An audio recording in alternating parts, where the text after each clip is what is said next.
Hi YouTubers, it's next video around with the Pie Tobacco review now, so another Pie Tobacco review. So basically what to discuss right now, Sutliff or Sutliff Black Raspberry. So disclaimer, I am still sick, I still feel like crap, I still feel like shit right now. I'm very sick, I have an ear infection, I went to the doctor yesterday, I have an ear infection, I also have probably a sore throat and maybe even strep throat right now. I'm on antibiotics, so if I sound hoarse, it's not because I'm smoking, it's because of me being sick. So I feel sick, I feel like crap and shit in general. So anyway, back to the video topic. So basically, Sutliff Black Raspberry. So this is a nice big ass pipe tobacco. So like the big ass pipe. Basically, it is all black. It comes in a pouch. I ordered 2 ounces personally. First off, the first thing I want to say is it's very hard to get lit. So, like most tobaccos, they're pure black, whether they're Latakia, whether they are, Black Cavendish, they are very hard to get lit because dark black tobaccos oftentimes are hard to get lit because the color of the tobacco makes it hard to get lit with a match or a lighter, matches A60. So, anyway. So very hard to get lit, and also very wet and very moist.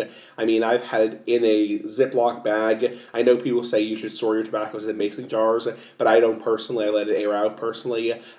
Yes, I'm aware it can go dry, but I always, I always smoke in due time. So I always do smoke in due time. Anyway, basically, so I have a Ziploc bag and.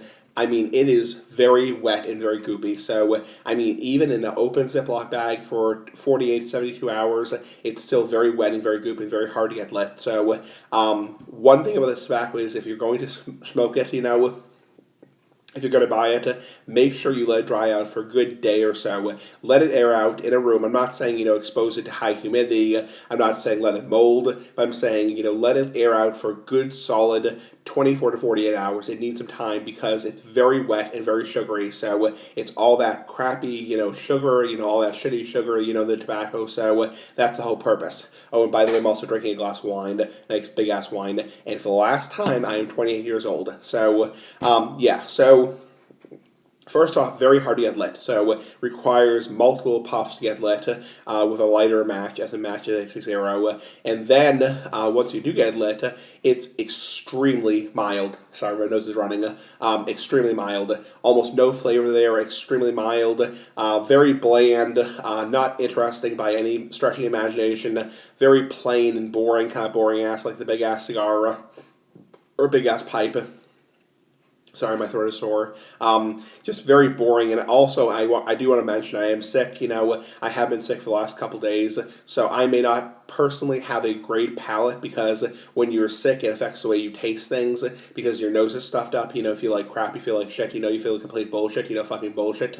So I may not have the best palate, but I have smoked this tobacco prior to being sick. And it really nothing special. I mean, very mild, very like a little bit of a sweet taste here and there, a little bit of a perfumey sweet taste, but nothing special. Kind of boring ass like the big ass pipe. So very mild. I mean, again, aromatics in general. You smoke them for your for the people around you who like the smell of them, not for your own palate. Unlike English tobaccos, which you smoke for your own palate. So.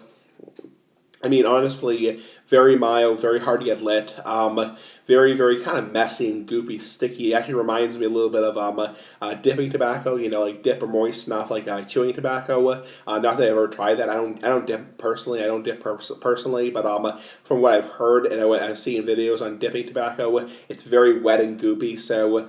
I mean, really, honestly, kind of like mud. I mean, kind of like crappy, shitty mud. I mean, honestly, pretty nasty. I mean, not something I would recommend. I mean, if you are going to buy this tobacco, I would say definitely let it dry out for a good solid, a good solid 24 hours. Obviously keep it at a good temperature. Don't let it grow mold or let it really dry out. But honestly, pretty crappy in my book, pretty shitty in my book. So obviously it has black raspberries flavor. So it's not a bad tobacco. I mean, there are worse tobaccos like Guilty Pleasure by Ashton. That was complete fucking bullshit. That was complete fucking bullshit, disgusting. As hell. But honestly, nothing special. I wouldn't recommend this tobacco personally. I've had better aromatics. I think Boswell Tobaccos makes aromatic. It's called I think it's called like something raspberry, like raspberry cream, I want to say, and that's a hell of a lot better. So it's still pretty mild, but it's a lot better than this tobacco, so a hell of a lot better. Anyway, I give it a 10 for rating Sutliff or Sutliff Black Raspberry. I'd probably give it a 10, maybe about a 3 out of 10. Nothing special. I mean, actually, I'm going to give it a 2 out of 10 because honestly, it's very hard to get lit. So it's almost impossible to get lit, especially in a big bowl pipe, like a big wide bowl pipe. Kind of crappy, kind of shitty, honestly. Kind of sucks, kind of fucking sucks. So anyway, big Oscar for life. Give me thoughts. Bye. 2 out of 10 rating. Bye.